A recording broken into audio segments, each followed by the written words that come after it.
Hoy, tomémonos un tiempo para estudiar juntos la palabra de Dios con el sermón titulado Descubriendo lo que aprendieron nuestros antepasados de la fe. Tanto en el Antiguo Testamento como en el Nuevo Testamento, ¿qué fue lo que aprendieron nuestros antepasados de la fe y todas las demás generaciones durante su vida de la fe? La respuesta a esta pregunta es muy importante. Abramos el libro de Job capítulo 8 y tomemos un tiempo para estudiar juntos la voluntad de Dios. Vayamos al libro de Job capítulo 8.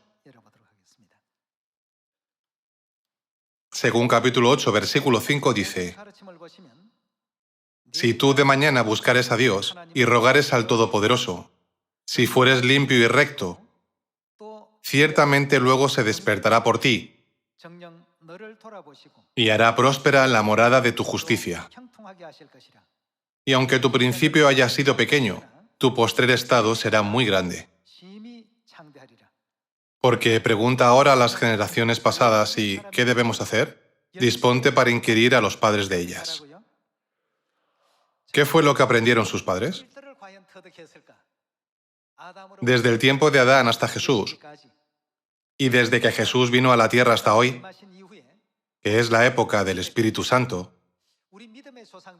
¿qué creen que aprendieron nuestros antepasados de la fe y sus padres a lo largo de su vida? Entre muchas cosas que aprendieron con respecto a la Pascua, ¿hay algo que podamos aprender de ellos? Consideremos si debemos esforzarnos por guardar la Pascua o debemos despreciarla, pensando que no necesitamos guardarla, ya que pertenece a la ley del Antiguo Testamento. La Biblia dice: averigua lo que aprendieron tus padres. ¿Qué es lo que Dios quiere enseñarnos a través de los antepasados que Él mismo registró en la Biblia? Hoy, en relación con este asunto, veamos el libro de Josué, capítulo 5, versículo 10. Vayamos al capítulo 5, versículo 10. Y los hijos de Israel acamparon en Gilgal y ¿qué celebraron? Celebraron la Pascua a los 14 días del mes, por la tarde, en los llanos de Jericó. Los israelitas vivieron en el desierto durante 40 años. Justo antes de entrar en la tierra de Canaán, Dios les enseñó una vez más cómo preparar la Pascua que no habían guardado. Dios nos mostró la historia de guardar la Pascua y entrar en la tierra de Canaán a través de la profecía de Josué como una sombra, para mostrarnos cómo guardaríamos la Pascua justo antes de entrar en la Canaán celestial, el reino de los cielos. Josué es también uno de nuestros antepasados, ya que Dios nos dijo que examináramos lo que nuestros antepasados aprendieron. Entre muchas cosas que aprendieron, hoy vamos a poner atención en la importante fiesta que es la Pascua. Mientras los israelitas estaban en el desierto, no celebraron la Pascua durante mucho tiempo, debido a diversas razones y circunstancias. Sin embargo, si no hubiera sido necesario guardar la Pascua, los israelitas podrían haber entrado en Canaán sin necesidad de guardarla. Entonces, en este momento, ¿por qué Dios les ordenó celebrar la Pascua? Veamos el libro de Josué capítulo 5, versículo 2. En aquel tiempo Jehová dijo a Josué: hazte cuchillos afilados y vuelve a... ¿hacer qué? Circuncidar la segunda vez a los hijos de Israel. Antes de entrar en la tierra de Canaán, sus hijos debían ser circuncidados, aunque no lo habían hecho durante su viaje en el desierto. Además, en el Nuevo Testamento, ¿no representa la circuncisión al bautismo? ¿Qué pensaban hacer después de ser circuncidados? En el Antiguo Testamento, era un mandamiento muy estricto que los que no estaban circuncidados no podían comer la Pascua. Por lo tanto, por mucho que alguien quisiera celebrar la Pascua, si no estaba circuncidado, no podía hacerlo. ¿Por qué Dios abrió las puertas de Canaán a través de la Pascua e hizo que los antepasados se prepararan para entrar en Canaán a través de ella? Este versículo no debe pasarse por alto. Es una lección importante que debemos aprender de nuestros antepasados. Si no fuera necesario celebrar la Pascua, ¿por qué se les ordenó hacerlo justo antes de entrar en Canaán, aunque no la hubieran celebrado durante mucho tiempo? Desde la Edad Media, que duró unos 1260 años, hasta el momento en que Dios Padre vino a esta tierra y restauró la verdad de la Pascua del nuevo pacto, la Pascua no había existido en la tierra durante un largo periodo de tiempo. ¿No nos mostró ya Dios, a través de las profecías en tiempos de Moisés, que no podríamos celebrar la Pascua durante un largo periodo de tiempo?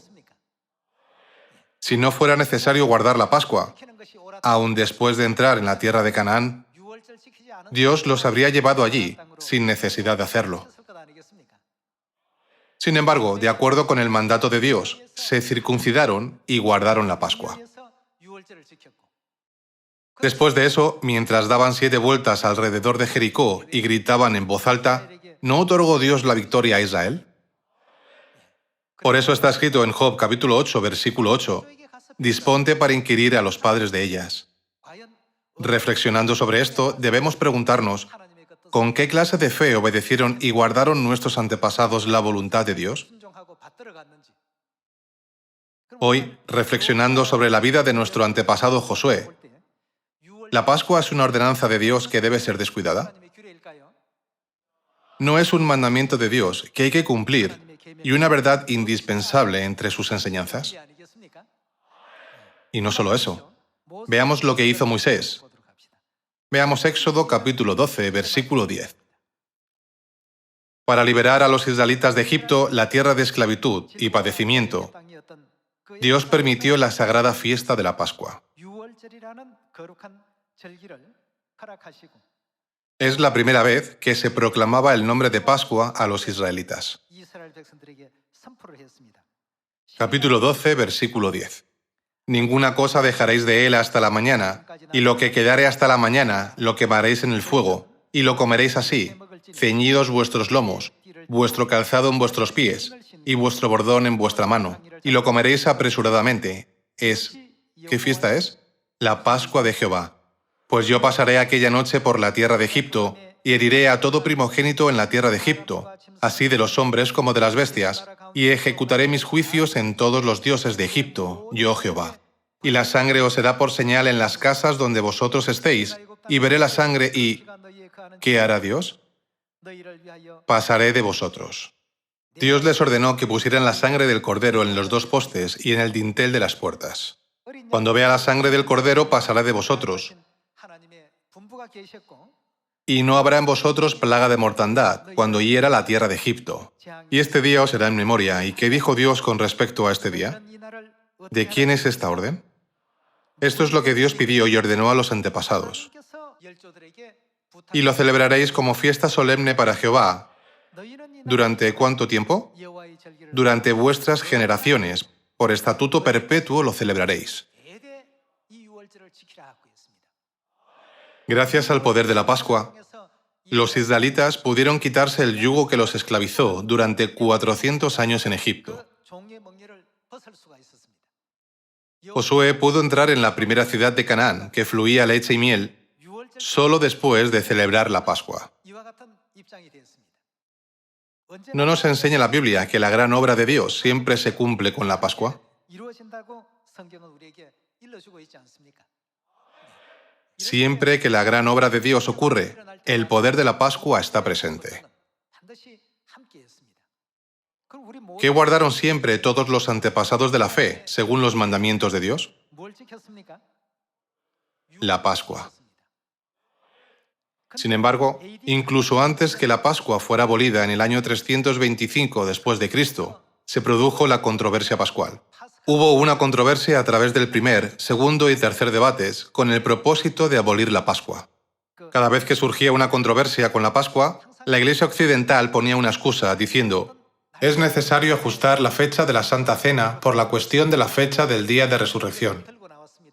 Sin embargo, la Iglesia de Oriente siempre enfatizó diciendo: celebramos la Pascua el día 14 de Nisán, tal como el apóstol Juan y todos los apóstoles nos transmitieron de nuestro Señor. Esto es lo que se demuestra en la historia de la Iglesia cristiana.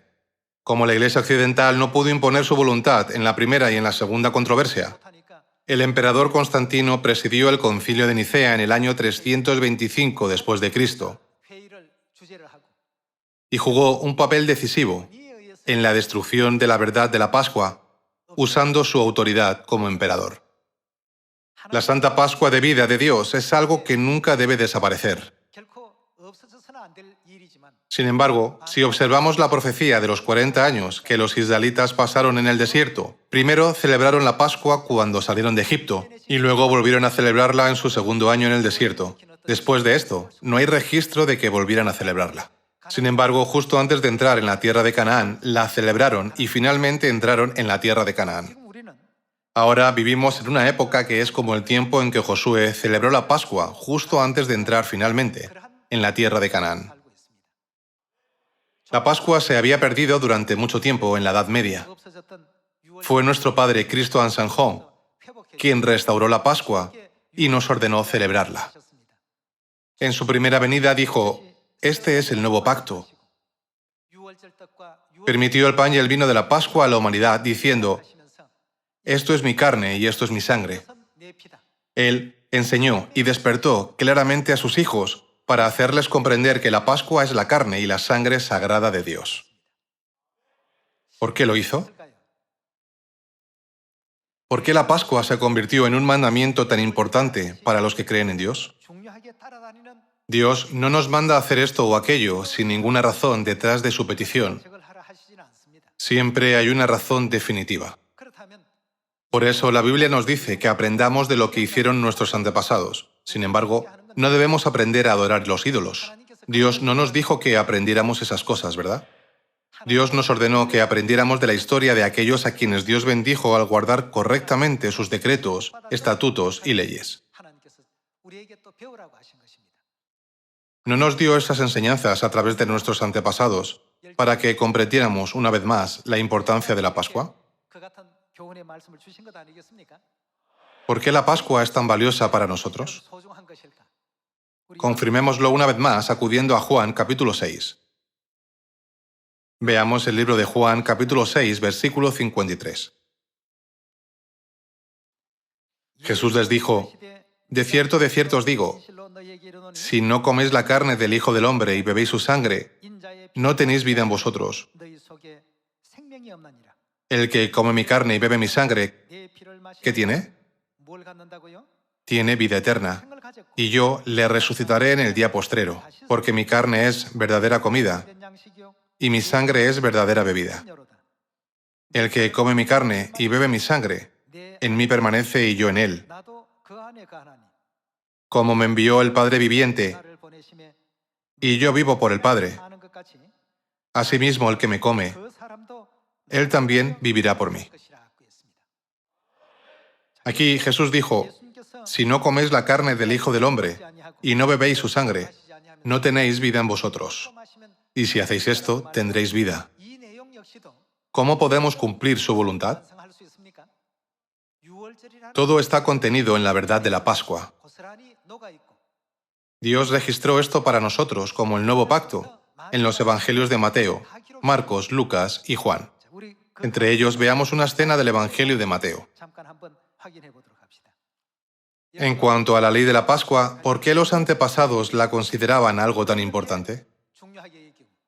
¿Y por qué Dios mismo vino a esta tierra en carne para que nunca nos olvidáramos de la Pascua? Debe haber una razón. Capítulo 26, versículo 17. El primer día de la fiesta de los panes sin levadura, vinieron los discípulos a Jesús diciéndole: ¿dónde quieres que preparemos para que comas la Pascua? Y él dijo: id a la ciudad a cierto hombre y decidle: el maestro dice, mi tiempo está cerca. En tu casa, ¿qué iba a hacer? Celebraré la Pascua con mis discípulos. Jesús mismo lo dirigió y lo guardó como ejemplo para nosotros. De esta manera, Él iluminó a los discípulos y a toda la humanidad que vive hoy en día, enfatizando que la Pascua debe ser guardada. ¿No dijo que celebraría la Pascua en su casa? ¿Qué haría entonces? Dijo claramente: la celebraré. En tu casa celebraré la Pascua con mis discípulos. Y los discípulos hicieron como Jesús les mandó y prepararon la Pascua. Entonces, ¿qué cosas preciosas ha guardado Dios dentro de la Pascua?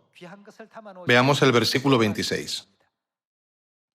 Y mientras comían, tomó Jesús el pan y bendijo y lo partió, y dio a sus discípulos y dijo: tomad, comed.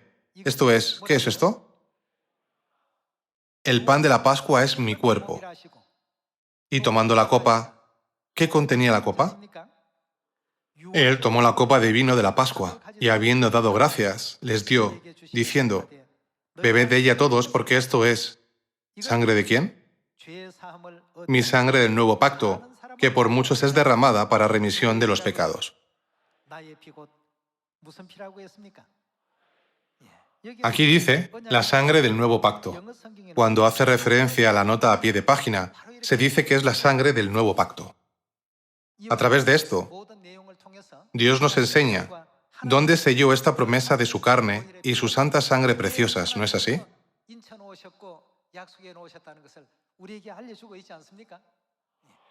El pan de la Pascua es mi cuerpo, el vino de la Pascua es mi sangre. Si no coméis la carne del Hijo del Hombre y no bebéis su sangre, no tenéis vida en vosotros.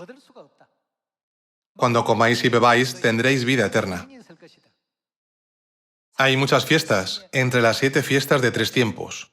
Pero, ¿por qué puso Dios esta promesa en la fiesta de la Pascua? Debemos prestar especial atención a este asunto tan importante. Piensen en los acontecimientos de la vida de Jesús, Josué y Moisés. Al recordar todos estos acontecimientos a lo largo de cada época, podemos darnos cuenta de cómo la Pascua ha desempeñado el papel de un precioso puente que nos conduce a Dios. ¿Por qué Jesús enfatizó el asunto de la Pascua e incluso mencionó claramente en la Biblia que la Pascua es el nuevo pacto en el libro de Lucas, capítulo 22, diciendo: esta copa es el nuevo pacto en mi sangre? Hermanos, debemos conocer la Pascua para entender la relación entre Dios y nosotros.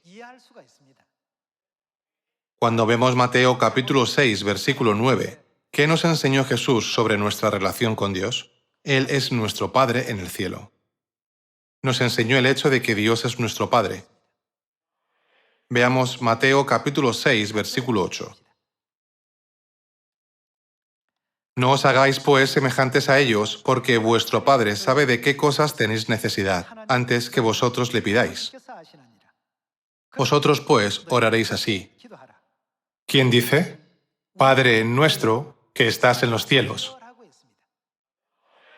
En la parte donde debería estar escrito Dios nuestro, Jesús nos enseñó a orar Padre nuestro.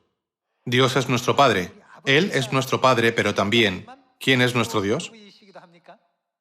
Veamos Gálatas capítulo 4.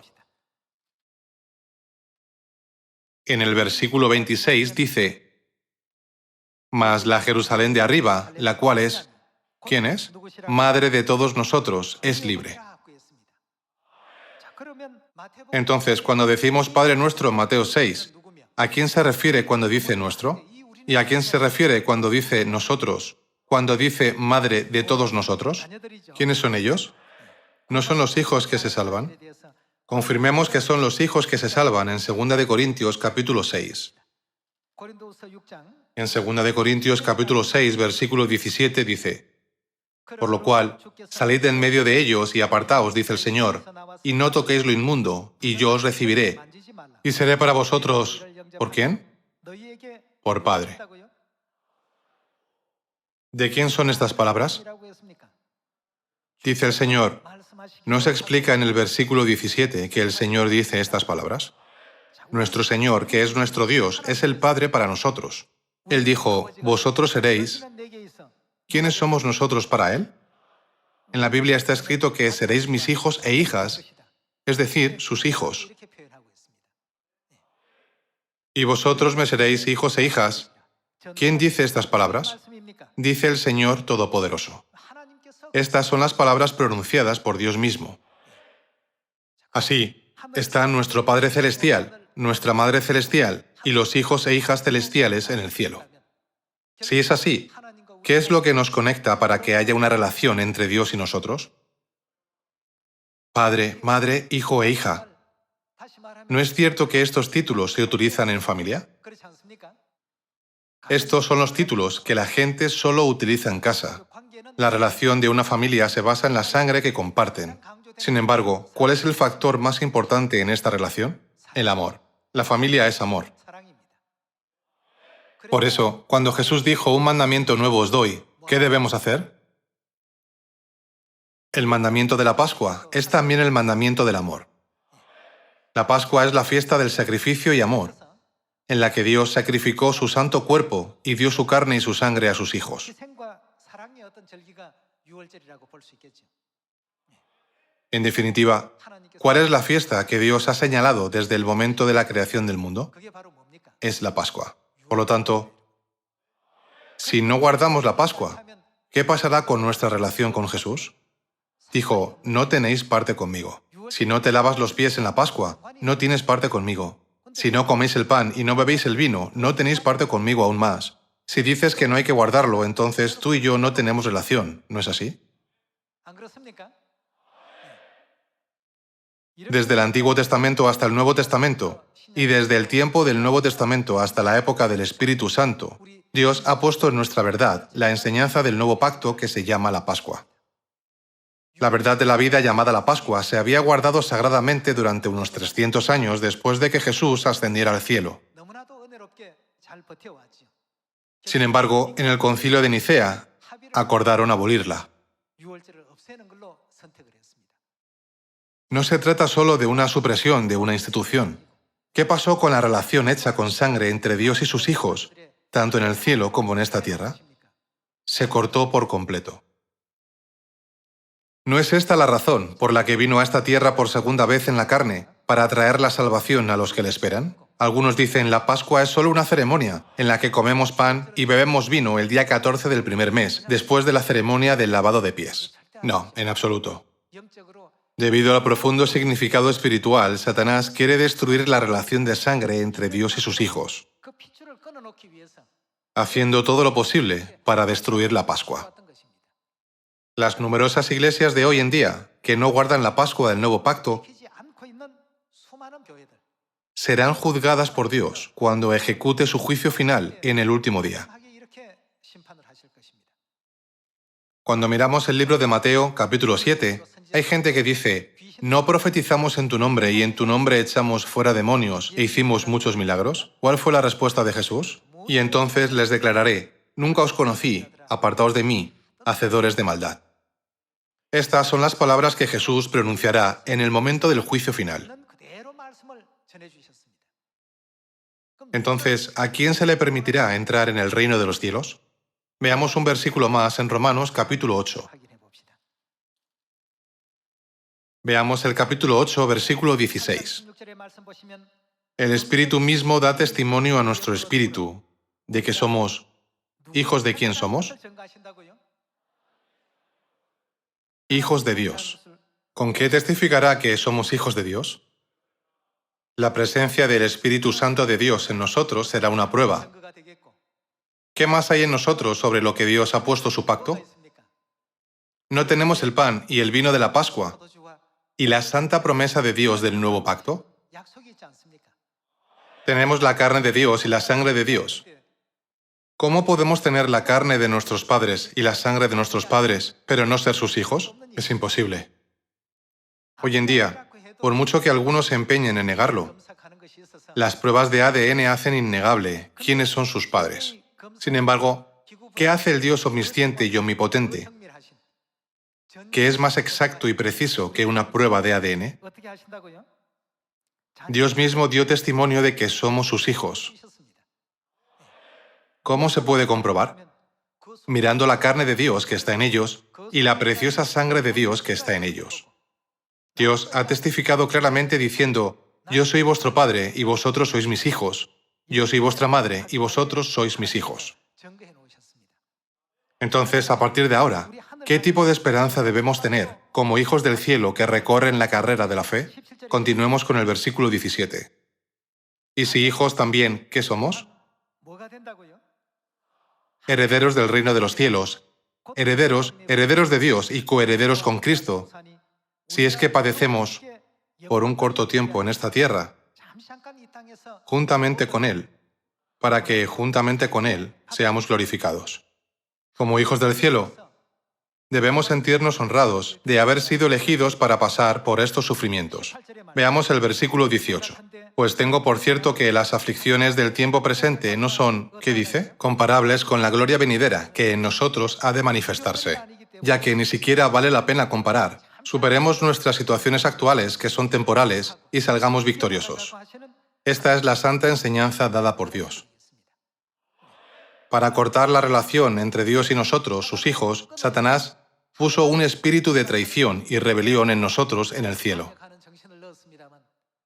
Sin embargo, Dios vino a la tierra cruzando la línea de la muerte y se vistió de la carne. Él mismo educó a sus hijos, enseñándonos que son nuestro Padre y nuestra Madre, quienes trajeron la verdad del nuevo pacto de vida a través de la Pascua. Dios nos conduce al reino de los cielos, haciéndonos conocer todos estos misterios del cielo. El Padre restauró todas las leyes de la verdad que habían sido destruidas y abolidas, y proclamó la ley de Sión, mediante la cual podemos ser salvados. Debemos poner en práctica todas estas enseñanzas y obedecer con gratitud la senda del Padre y el camino por donde la Madre nos guía, trabajando diligentemente con un corazón alegre. Busquemos un versículo más. Vayamos al versículo 12. Así que, hermanos, deudores somos, no a la carne, para que vivamos conforme a la carne, porque si vivís conforme a la carne, ¿qué ocurrirá? Si los hijos celestiales que heredan la preciosa sangre de Dios y su santo cuerpo viven según la carne, ¿cuál será el resultado? Moriréis. Mas si por el Espíritu hacéis morir las obras de la carne, viviréis. Porque todos los que son guiados por el Espíritu de Dios, estos son hijos de Dios. Pues no habéis recibido el espíritu de esclavitud para estar otra vez en temor, sino que habéis recibido el Espíritu en adopción, por el cual clamamos, Abba, Padre. El Espíritu mismo da testimonio a nuestro espíritu de que somos hijos de Dios. ¿Con qué da testimonio? En el libro de 1 de Juan, capítulo 5, dice, si recibimos el testimonio de los hombres, mayor es el testimonio de Dios. Y este es el testimonio que Dios nos ha dado. ¿Qué nos ha dado Dios? El testimonio es que tenemos la vida eterna. Si no somos hijos de Dios, no podemos tener el gen de la vida eterna. Hermanos, ¿qué han aprendido hoy de los antepasados? Debemos guardar la Pascua. ¿Por qué nos dijo Dios que la guardáramos? ¿Qué estableció Dios mediante la Pascua? Dios estableció el nuevo pacto, y el nuevo pacto conecta la relación entre Dios y sus hijos. Es como una ceremonia que forma un pacto y establece una relación de sangre. Esta es una promesa muy importante. Así que, según esta promesa, el Padre y la Madre vinieron a esta tierra para nuestra salvación. Ellos hicieron mucho énfasis en esto, preocupados por si nos perdemos o olvidamos lo que deberíamos aprender de nuestros antepasados. Por lo tanto, tengamos esto en cuenta y rumiémoslo continuamente. También demos gracias al Padre y a la Madre Celestiales por permitirnos permanecer en la verdad de la Pascua del Nuevo Pacto. ¿No deberíamos darles toda la gloria a ellos? Incluso viviendo en este mundo, a veces los hermanos que comparten la misma sangre pueden pelearse, pero poco después se llevan bien, llamándose mutuamente hermano. Del mismo modo, nuestra familia espiritual debería ser aún mejor. Por eso la Biblia dice que no calumnies a tus hermanos. Pues el que no ama a su hermano, a quien ha visto, ¿cómo puede amar a Dios a quien no ha visto? La Biblia hace mucho hincapié en el amor y nos despierta sobre cómo formar una relación entre hermanos y a cómo vivir una vida de fe. Durante toda nuestra vida de fe, debemos aferrarnos a nuestro Padre y a nuestra Madre. El Padre también nos dio su última petición, diciendo, escuchad las palabras de la Madre. Nosotros, los hijos, debemos aceptar y obedecer con amor todas las enseñanzas de la Madre, es decir, todas las enseñanzas de amor que la Madre da a sus hijos. Al igual que el Padre y la Madre son seres eternos, nos concedieron la vida eterna y la inmortalidad, para que podamos reinar por los siglos de los siglos en un mundo donde no hay muerte. comprendamos la voluntad de Dios que nos ha concedido este glorioso ministerio y sus deberes de reinar para siempre en el mundo donde no hay muerte. Así podremos vivir en una hermosa unidad con nuestros hermanos donde quiera que nos lleven. Con esto, espero que todos los miembros de la familia de Sion puedan entrar en el eterno reino de los cielos. Muchas gracias.